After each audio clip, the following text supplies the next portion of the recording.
Hello friends, எல்லோருக்கும் வணக்கம். Welcome to young investor channel. Actually today market updates பார்த்துருப்பீங்க. Market பார்த்தீங்கன்னா பாசிட்டிவ்ல தான் இருந்துச்சு, பட் க்ளோசிங் வந்து ஃபிளாட் நெகட்டிவ் ட்ரெண்டுக்கு திரும்பி இருக்கு. ஸோ நிஃப்டி 50 பார்க்கும்போது 1 பாயிண்ட் பாசிட்டிவ்ல க்ளோஸ் பண்ணியிருக்காங்க. 25,940 பாயிண்ட்ஸில் இருக்குது. சென்செக்ஸ் 84,914 பாயிண்ட்ஸில் இருக்குது. 14 points negative. Nifty bank 137 points negative. 53,968 பாயிண்ட்ஸில் இருக்குது. நிஃப்டி ஐடி பார்த்தீங்கன்னா 42,243 பாயிண்ட்ஸு, 256 பாயிண்ட்ஸ் பாசிட்டிவ். இன்னைக்கு ஐடி செக்டார் வந்து பாசிட்டிவ் பர்ஃபார்மன்ஸ் தான் கொடுத்தாங்க. பிஎஸ்சி ஸ்மால் கேப் வந்து 21 பாயிண்ட்ஸ் நெகட்டிவ், 57,475 பாயிண்ட்ஸ் அந்த ரேஞ்சில் க்ளோஸ் பண்ணியிருக்காங்க. நெக்ஸ்ட் எஃப்ஐஎஸ் டேட்டா எடுத்து பார்த்தீங்கன்னா இன்னைக்கு எஃப்ஐஎஸ் வந்து 2,784 கோடிக்கு விற்றுருக்காங்க. டிஎஸ் வந்து 3,868 கோடிக்கு வாங்கியிருக்காங்க. ஸோ எஃப்ஐஎஸ் விற்றுருக்காங்க, டிஎஸ் வாங்கியிருக்காங்க. மோராட் இது வந்து எஃப்ஐஎஸ் டேட்டா. ஃபஸ்ட்டு கமெண்ட்டில் ஒருத்தர் நாட்கோ ஃபார்மா பற்றி கேட்டிருக்காரு. So Natco pharma already explain பண்ணிட்டேன். நாட்கோ ஃபார்மா வந்து பார்த்தீங்கன்னா நம்ம 850 கன்சிடர் பண்ணி 1,639 ரூபா போச்சு. ஸோ அந்த 52 வீக் ஹை ட்ரெண்டில் அந்த ஷேர் ப்ரைஸ் வந்து இறங்கிட்டே இருக்குது.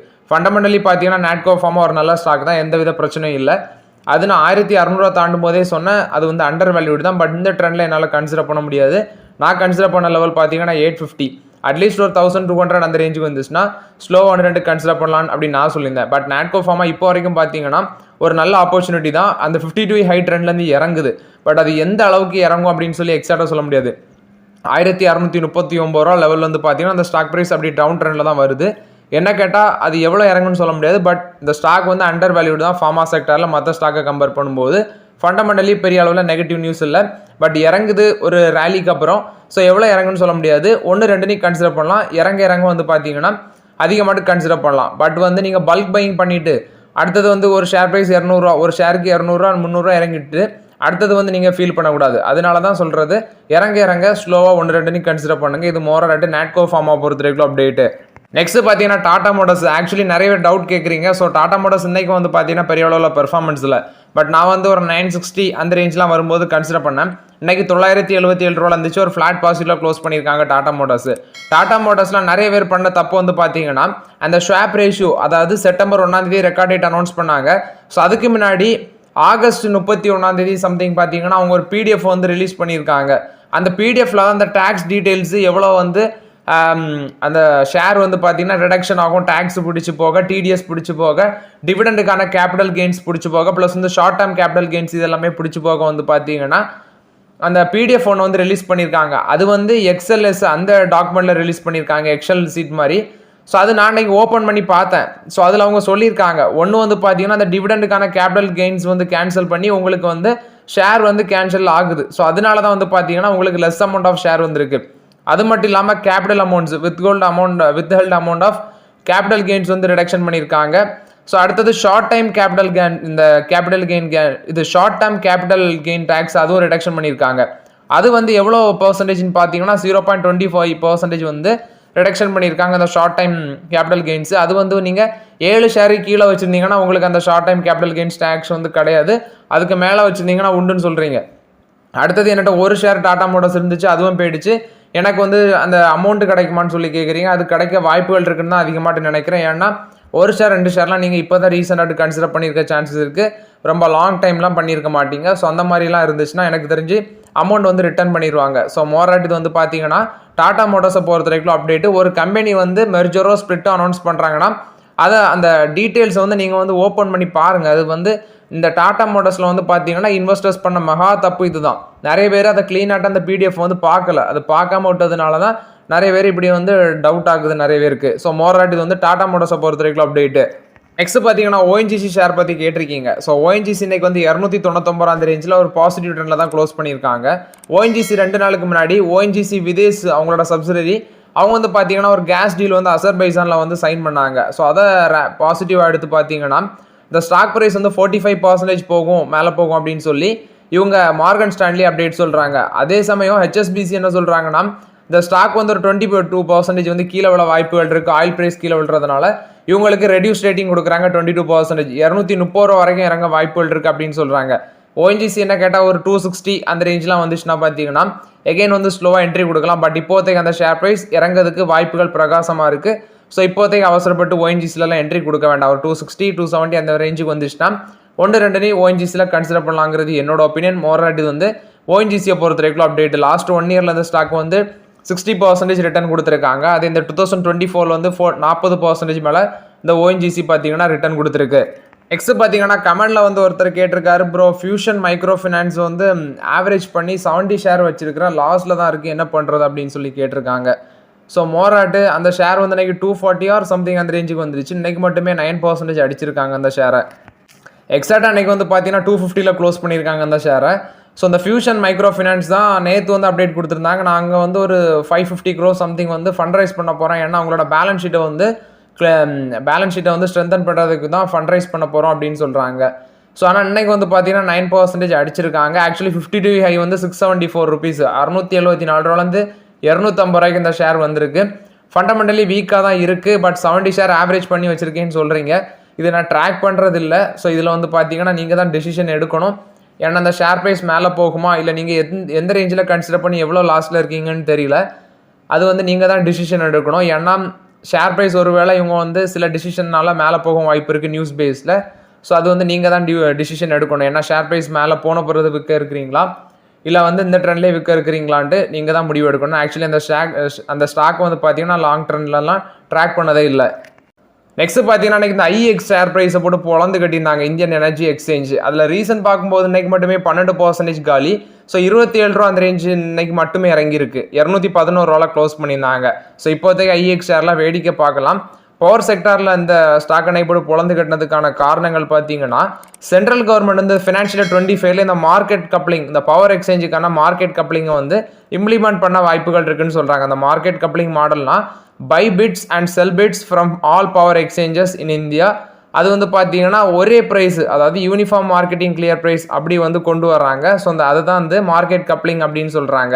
ஸோ அதை வந்து ஃபினான்ஷியல் 25 வந்து இம்ப்ளிமெண்ட் பண்ண இருக்கிறாங்க அப்படின்னு சொல்லி நியூஸ் வந்ததுனால இன்றைக்கி இந்த ஐஎக்ஸ் ஷேரை போட்டு பொழந்து கட்டிட்டாங்க. அடுத்தது பார்த்தீங்கன்னா இந்த பவர் செக்டாரில் இன்னொரு அப்டேட்டும் வந்திருக்கு. ஸோ அது என்ன அப்டேட்டுன்னு பார்க்கும்போது டாடா பவருக்கு வந்து நெகட்டிவ் அப்டேட்டு. டாடா பவருக்கு என்ன நெகட்டிவ் அப்டேட் வந்திருக்குன்னா அன்றைக்கி தான் ஸ்டாக் ப்ரைஸ் வந்து 3.5% ரேலியாக இருக்குது. ரொம்ப நாளுக்கு அப்புறம் 468 ரூபாய் டச் பண்ணாங்க. டாடா பவருக்கு வந்து மும்பையில் இருக்கிற அவங்களோட one of the power transmission, அதாவது தெர்மல் பவர் யூனிட்டில் ட்ராம்பே பிளான்ல வந்து பார்த்தீங்கன்னா ஒரு ஃபயர் இன்சிடென்ட் நடந்திருக்கு. ஸோ இதனால அங்கே வந்து ஒரு 500 மெகாவாட் ஆஃப் தெர்மல் பவர் வந்து பார்த்தீங்கன்னா இப்போ ஷட் டவுன் ஆகுதுன்னு சொல்கிறாங்க. ஸோ இன்னைக்கு தான் 3% ரேலியாக இருக்குது. இந்த நேரத்தில் பார்த்து டாடா பவருக்கு இப்படி ஒரு டென்ஷன் ஆகிருக்கு. அடுத்தது பார்த்தீங்கன்னா இந்த ஷேர் ஈஸ்ட்மை ட்ரிப் ஷேர், அது இன்னைக்கு வந்து 40.98 ரூபா க்ளோஸ் பண்ணியிருந்தாங்க. ஒரு நெகட்டிவ்ல இருந்துச்சு. ஈஸ்ட்மை ட்ரிப்பில் என்ன நெகட்டிவ் அப்டேட் வந்திருக்குன்னு பார்க்கும்போது அதில் வந்து ஒரு பார்த்தீங்கன்னா நாளைக்கு ஒரு பெரிய பிளாக் டீல் வந்து இந்த ஈஸ்ட்மை ட்ரிப் ஷேரில் நடக்க இருக்குது. ப்ரொமோட்டர் தான் பார்த்தீங்கன்னா விற்க இருக்கிறாங்க ஈஸ்ட்மை ட்ரிப்பில். நிஷாந்த் பிட்டி அவங்க தான் விற்க இருக்கிறாங்க. 15 கோடி ஷேர் விற்கிறாங்க. 8.5% of the total share capital. Block deal நாளைக்கு மார்க்கெட்டில் நடக்க இருக்கிறது. 38 ரூபா ஃப்ளோர் ப்ரைஸில் வச்சு விற்கிறாங்க. 580 கோடி வந்து பார்த்தீங்கன்னா விற்கிறாங்க. ஸோ பையர் வந்து மல்டிபிள் இன்ஸ்டிடியூஷனல் இன்வெஸ்டர் தான் இருக்கும் அப்படின்னு சொல்கிறாங்க. ஸோ மோராட் இது வந்து ஈஸ்ட்மை ட்ரிப் ஷேரை போகிறது வரைக்கும் அப்டேட். ஈஸ்ட்மை ட்ரிப்பில் இப்போதைக்கு வெயிட் பண்ணோம். ஆப்பர்ச்சுனிட்டி வரும்போது டெஃபினட்டாக உள்ள என்ட்ரி கொடுக்கலாம். இது வந்து அவங்களோட ப்ரொமோட்டராக இருக்கிற நிஷாந்த் பிட்டி அவங்க தான் பார்த்தீங்கன்னா விற்கிறாங்க. இது வந்து ஈஸ்ட்மை ட்ரிப்பை போகிறது வரைக்கும் அப்டேட்டு. நெக்ஸ்ட் பார்த்தீங்கன்னா ஐஏஎஃப்எல் ஃபினான்ஸ் கொடுத்த அப்டேட். ஐஏஎஃப்எல் ஃபினான்ஸ் பார்த்தீங்கன்னா அந்த ஸ்டாக் வந்து கொஞ்சம் நல்லா பெர்ஃபார்மன்ஸ் கொடுக்குறாங்க. எப்போது இருந்துன்னா இந்த ஆர்பிஐ வந்து ஃபர்ஸ்ட் வந்து கோல்ட் லோன் பிஸ்னஸுக்கு வந்து ரெஸ்ட்ரிக்ஷன் போட்டிருந்தாங்க. அந்த ரெஸ்ட்ரிக்ஷனை இப்போ 2 to 3 days முன்னாடி தான் ரிமூவ் பண்ணாங்க. அதுக்கப்புறம் அந்த ஸ்டாக் ஒரு 13% பெர்ஃபார்மன்ஸ். இன்னைக்கு மார்க்கெட்டில் பாசிட்டிவ் ட்ரெண்டில் தான் க்ளோஸ் பண்ணியிருந்தாங்க. ஸ்டாக் வந்து 500 ரூபாய் தாண்டி ட்ரேட் ஆகிட்டு இருக்கு. ஐஏஎஃப்எல் ஃபினான்ஸ் வந்து ஒரு 10,000 கோடி வந்து பார்த்தீங்கன்னா டெப்ட் மூலமாட்டு ஃபண்ட் ரைஸ் பண்ண இருக்கிறாங்க நெக்ஸ்ட் 6 monthsல அப்படின்னு சொல்கிறாங்க ஐஏஎஃப்எல் ஃபினான்ஸு. அது மட்டும் இல்லாமல் வேலைக்கு ஆட்கள் ரெக்யூர் பண்ணதான் பார்த்தீங்கன்னா இன்க்ரீஸ் ஆகும் அப்படின்னு சொல்கிறாங்க. 3000 4000 பீப்புள் வரைக்கும் நெக்ஸ்ட் 3 monthsல வந்து இந்த கோல்ட் லோன் பிஸ்னஸுக்கு வேண்டி ரெக்யூட் பண்ண இருக்கிறாங்க அப்படின்னு சொல்கிறாங்க. இது வந்து ஐஏஎஃப்எல் ஃபினான்ஸ் கொடுத்த update. Next axis securities, axis direct பார்த்தீங்கன்னா ஒரு அப்டேட் கொடுத்துருக்காங்க. ஸோ ஆக்சிஸ் டைரக்ட் என்ன சொல்கிறாங்கன்னா ஒரு 5 ஸ்டாக்ஸை சொல்கிறாங்க. 5 to 15 daysல இந்த ஸ்டாக்குக்கு வந்து டார்கெட் ப்ரைஸும் சொல்கிறாங்க, ஸ்டாப் லாஸஸும் சொல்கிறாங்க. ஸோ இதில் ஃபஸ்ட்டு ப்ளேஸில் இருக்கிறது ஃபெடரல் பேங்க். அவங்களுக்கு அவங்க சொல்கிற டார்கெட் ப்ரைஸ் வந்து டார்கெட் ப்ரைஸ் ஆட்டு 197 ரூபா சொல்கிறாங்க. ஸ்டாப் லாஸ் ஆட்டு 187 ரூபா சொல்கிறாங்க. ஸோ அந்த ஸ்டாக் ப்ரைஸ் வந்து 191 ரூபா க்ளோசிங்லேருந்து அவங்க சொல்லியிருக்காங்க. அடுத்தது டிசிஎஸ்க்கு வந்து டார்கெட் ப்ரைஸ் ஆட்டு அவங்க சொல்லியிருக்கிறது 4350 ரூபா. ஸ்டாப் லாஸ் ஆட்டு சொல்கிறது 4245 ரூபா பார்த்தீங்கன்னா ஒரு ஸ்டாப் லாஸ் ஆட்டு சொல்கிறாங்க. என்ட்ரி ப்ரைஸ் அவங்க சொல்கிறது 4285 ரூபா சொல்லியிருக்காங்க. அடுத்தது பயோகான், அதுக்கு வந்து ஒரு டார்கெட் ப்ரைஸ் ஆட்டு 400 ரூபா சொல்லியிருக்காங்க. ஸ்டாப் லாஸ் ஆட்டு 365 ரூபா சொல்லியிருக்காங்க. நெக்ஸ்ட்டு ஹெச்எல் டெக்னாலஜிஸுக்கு அவங்க சொல்லியிருக்கிறது டார்கெட் ப்ரைஸ் 1890 வரைக்கும் போகும்னு சொல்கிறாங்க. ஸ்டாப் லாஸ் வந்து 1730 அப்படின்னு சொல்கிறாங்க. நெக்ஸ்ட் பார்த்தீங்கன்னா என்எல்சி, இதுக்கு வந்து 315 டார்கெட் ப்ரைஸ், 275 வந்து ஸ்டாப் லாஸ் அப்படின்னு சொல்லியிருக்காங்க. மோராட் இது வந்து ஆக்சிஸ் டைரக்ட் கொடுத்த update. Next NTPC green energy தரப்புல வந்து அப்டேட். ஆக்சுவலி என்டிபிசியோட சப்சிடரி தான் இந்த என்டிபிசி கிரீன் எனர்ஜி. இவங்க வந்து பார்த்தீங்கன்னா இப்போ அந்த டிராஃப்டட் ஹியரிங் ப்ராஸ்பெக்ட்ஸ், அந்த 10,000 கோடி ஐபிஓக்கான டிராஃப்டட் ஹியரிங் ப்ராஸ்பெக்ட்ஸை சப்மிட் பண்ணியிருக்காங்க. செபி வந்து அதுக்கு அப்ரூவல் கொடுக்கணும்னா பார்த்தீங்கன்னா ஃபார் எக்ஸாம்பிள் 2 to 4 months வரைக்கும் எடுக்கும். அதே கொஞ்சம் தள்ளி போச்சுன்னா அந்த ஐபிஓ லான்ச்சு வந்து ஒரு அட்லீஸ்ட் ஒரு 6 months ஆகிட்டு எடுக்கும். அதை 2 to 4 months தாண்டி போச்சுன்னா எப்படியும் 6 months ஆகும். செபியோட அந்த டிராஃப்டட் ஹியரிங் ப்ராஸ்பெக்ட்ஸ் அந்த பேப்பர்லாம் செக் பண்ணிட்டு அப்ரூவல் கொடுக்கறதுக்கு. இப்போ இவங்க என்டிபிசி கிரீன் எனர்ஜி என்ன எக்ஸ்பெக்ட் பண்ணுறாங்கன்னா நவம்பரில் ஐபிஓ வர்றதுக்கு எக்ஸ்பெக்ட் பண்ணுறாங்க. ஸோ விரைஞ்சு வந்து பார்த்தீங்கன்னா நீங்கள் எங்களோட இந்த ஐபிஓக்கு வந்து அப்ரூவல் கொடுங்க அப்படின்னு சொல்லி செபிட்ட வந்து இந்த என்டிபிசி கிரீன் எனர்ஜி கம்பெனி கோரிக்கை வச்சிருக்காங்க. மோராட் இது வந்து என்டிபிசி கிரீன் எனர்ஜியை பொறுத்த வரைக்கும் ஒரு positive update. Next Smite and pulse, இவங்க வந்து டாபர் இந்தியா கூட ஒரு பார்ட்னர்ஷிப்பில் வராங்கன்னு சொல்கிறாங்க. இந்த பார்ட்னர்ஷிப் வந்து ஃபுல் அண்ட் ஃபுல் வந்து பார்த்தீங்கன்னா high quality data across product research, அந்த கன்சியூமர் ரிசர்ச் சொல்யூஷன் அந்த செக்மெண்ட்டில் தான் டாபரும் ஸ்மைட் அண்ட் பல்ஸ் வந்து பார்ட்னர்ஷிப்பில் வராங்க அப்படின்னு சொல்கிறாங்க. ஸோ மோராட் இது வந்து டாபரை பொறுத்த வரைக்கும் அப்டேட்டு. நெக்ஸ்ட் பார்த்தீங்கன்னா ஹிந்துஸ்தான் ஃபுட்ஸ் லிமிடெட் கொடுத்த அப்டேட்டு. இவங்க வந்து பார்த்தீங்கன்னா அவங்களோட ப்ரொமோட்டர் குரூப் ஓன் பண்ணுற ஆவ்லான் காஸ்மெட்டிக்ஸ் ப்ரைவேட் லிமிடெட் அது கூட வந்து ஹிந்துஸ்தான் ஃபுட்ஸ் லிமிடெட் வந்து மர்ஜ் பண்ணுறாங்க அப்படின்னு சொல்கிறாங்க. ஸோ ஹிந்துஸ்தான் ஃபுட்ஸ் லிமிடெடுக்கு வந்து ஒரு மேனுஃபேக்சரிங் ஃபெசிலிட்டி நாசிக் மகாராஷ்டிராவில் வந்து ஹோல்ட் பண்ணுறாங்க. அதே மாதிரி இந்த ஹிந்துஸ்தான் ஃபுட்ஸோட ப்ரொமோட்டர் குரூப் கம்பெனியான ஆவ்லான் காஸ்மெட்டிக்ஸ் ப்ரைவேட் லிமிடெட் வந்து நாசிக்கில் ஷின்னஹார் அங்கே இந்த லொக்கேஷனில் தான் வந்து பார்த்தீங்கன்னா இவங்களும் வந்து ஒரு மேனுஃபேக்சரிங் ஃபெசிலிட்டி ஹோல்ட் பண்ணுறாங்கன்னு சொல்கிறாங்க. இந்த ஆவ்லான் காஸ்மெட்டிக்ஸ் ப்ரைவேட் லிமிடெட் வந்து 16 ஏக்கர் ஃபெசிலிட்டி உள்ள அந்த ஸ்கொயர் ஃபீட் பார்க்கும்போது 1 lakh square feet Indo German joint வெஞ்சூரில் தான் Smith and Nephew private limited அவங்க மூலமாட்டு 2007 to 2008 அந்த காலகட்டத்தில் அந்த பிளான்ட் வந்து ஸ்டார்ட் பண்ணியிருக்காங்க. So 5000 tons of soups meal makers இதெல்லாமே பார்த்தீங்கன்னா இந்த பிளான்ட்டில் வந்து எனர்ஜி பெவரேஜஸ் சொல்லப்போனால் ஒரு எஃப்எம்சிஜி கம்பெனியாக இருக்குது. இந்த ஹிந்துஸ்தான் ஃபுட்ஸ் லிமிட்டடும் இந்த ஆவ்லான் அந்த ஃபுட் காஸ்மெட்டிக்ஸ் லிமிட்டடும் பார்த்தீங்கன்னா இப்போ மர்ஜ் பண்ண போகிறாங்க அப்படின்னு சொல்லியிருக்காங்க. இது வந்து ஹிந்துஸ்தான் ஃபுட்ஸ் ஆவ்லான் காஸ்மெட்டிக்ஸ் ப்ரைவேட் லிமிடெடை பொறுத்த வரைக்கும் பாசிட்டிவ் அப்டேட்டு. சுபாஷ் காய் முக்தா இவங்க வந்து பார்த்தீங்கன்னா ஒரு பார்ட்னர்ஷிப் வராங்க ஜி என்டர்டைன்மெண்ட் கூட ஒரு 37 ஃபிலிம் சம்மந்தமாட்டு ஒரு பார்ட்னர்ஷிப்பில் வராங்க. இது வந்து ஜி என்டர்டைன்மெண்ட்டை பொறுத்த வரைக்கும் ஒரு positive update. VIP industries limited இன்னைக்கு இந்த ஸ்டாக் வந்து ரேலியாக இருந்துச்சு. ஆக்சுவலி விஜய் கேடியா இவர் ஒரு ஏசி இன்வெஸ்டர், இவர் ஒரு 40 கோடி ஒர்த் ஆஃப் ஷேர் வந்து பார்த்தீங்கன்னா இந்த லக்கேஜ் மேனுஃபேக்சர் கம்பெனி விஐபி இண்டஸ்ட்ரீஸில் வந்து கன்சிடர் பண்ணியிருந்தாரு. ஸோ அதை பாசிட்டிவ் அப்டேட் எடுத்து இன்னைக்கு இந்த ஸ்டாக் வந்து ஒரு 5% மேலே ரேலியாக இருக்குது இந்த விஐபி இண்டஸ்ட்ரீஸ். ஸோ இந்த ஸ்டாக் வந்து 2 daysலேயே வந்து 18% கிட்ட ரேலியாக இருக்குது இந்த விஐபி இண்டஸ்ட்ரீஸ். யாரெல்லாம் அந்த ஷேர் வந்து ஹோல்ட் பண்ணுறீங்கன்னு தெரியல, பட் எனக்கிட்ட கிடையாது. இது வந்து விஐபி இண்டஸ்ட்ரீஸை பொறுத்த வரைக்கும் அப்டேட்டு. நெக்ஸ்ட் ஓயோ கொடுத்த அப்டேட். ஓயோ பார்த்தீங்கன்னா அந்த மோட்டல் 6 அப்படிங்கிற அந்த இதை வந்து பிஸ்னஸ் வந்து அக்யூசியேஷன் பண்ண இருக்கிறாங்க. ஸோ அது மட்டும் இல்லாமல் அவங்களோட எபிட்டா வந்து பார்த்தீங்கன்னா ஃபினான்ஷியல் 26 2000 கோடியாட்டு இருக்கும் அப்படின்னு சொல்கிறாங்க. ஸோ ஃபினான்ஷியல் 26 எபிட்டா வந்து 2000 கோடியாக இருக்கும். அது மட்டும் இல்லாமல் அந்த மோட்டல் 6 அது ஒரு ஹோட்டல் செயின் பிஸ்னஸில் வந்து அங்கே அக்யூசியேஷன் பண்ணுறாங்க. ஸோ அது வந்து மூலமாட்டு ஒரு 630 கோடி இந்த எபிட்டாவில் ஆட் ஆகும் அப்படின்னு சொல்கிறாங்க.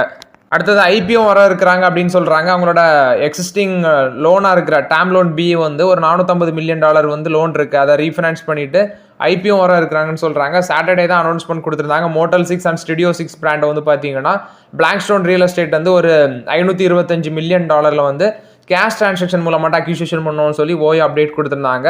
ஸோ மோரட் அவங்களோட எபிட்டாவும் ஃபினான்ஷியல் 26 2000 கோடியை டச் பண்ணும் அப்படின்னு சொல்கிறாங்க. ஸோ இவங்க வந்து பார்த்தீங்கன்னா இந்த ஹோட்டல் பிஸ்னஸில் இருக்கிறாங்க ஓயோ. மோரட் இந்த ஓயோ பற்றி உங்களுக்கு நல்லாவே தெரியும். Next Adani green energy, Adani energy solution வந்து ஒரு பார்ட்னர்ஷிப்பில் வராங்க. எதுக்குன்னா யுனஸா அவங்களுக்கு கூட ஒரு பார்ட்னர்ஷிப். எதுக்குன்னா அந்த நெட் ஜீரோ கார்பன் அது பேசிஸில் தான் இந்த பார்ட்னர்ஷிப் அப்படின்னு சொல்கிறாங்க. இது வந்து அதானி கிரீன் எனர்ஜியை பொறுத்த வரைக்கும் update. HDFC life insurance company கொடுத்த அப்டேட்டு. செப்டம்பர் 27 ஒரு முடிவெடுக்க இருக்கிறாங்க அவங்களோட capital raising committee. So maybe பார்த்தீங்கன்னா ஃபண்ட் ரைஸ் பண்ண ஐடியாவில் இருக்கிறாங்க. இந்த ஹெச்டிஎஃப்சி லைஃப் இன்சூரன்ஸ் 2000 கோடி வரைக்கும் பார்த்தீங்கன்னா டெப்ட் இஷ்யூரன்ஸ் மூலமாட்டு ஃபண்ட் ரைஸ் பண்ணுவாங்க அப்படின்னு சொல்கிறாங்க. நெக்ஸ்ட் என்ஹெச்பிசி கொடுத்த அப்டேட்டு ஒரு 2300 கோடி வந்து ஃபண்ட் வந்து எக்ஸ்பான்ஷன் பண்ண இருக்கிறாங்க அப்படின்னு சொல்கிறாங்க. ஸோ அவங்களோட சில ப்ராஜெக்ட்டுக்கு துல்சாட்டி பவர் ஸ்டேஷன் ஜம்மு அண்ட் காஷ்மீரில் அவங்க வந்து செட்டப் பண்ணுறாங்க. ஸோ அதுக்கு வந்து பார்த்தீங்கன்னா சில கேபிட்டல் தேவைப்படுறதுனால அதுக்கு வந்து ஃபண்ட் ரைஸ் பண்ணுறாங்க NHPC. So okay friends, actually இந்த வீடியோவில் சில இம்பார்ட்டன்ட் அப்டேட்ஸ் எல்லாமே டிஸ்கஸ் பண்ணோம். அந்த வீடியோ உங்களுக்கு பயனுள்ளதாக இருக்கும்னு நினைக்கிறேன். பயனுள்ளதாக இருந்துச்சுன்னா லைக் பண்ணுங்கள், சப்ஸ்கிரைப் பண்ணுங்கள், கமெண்ட் பண்ணுங்கள். Okay friends, thank you.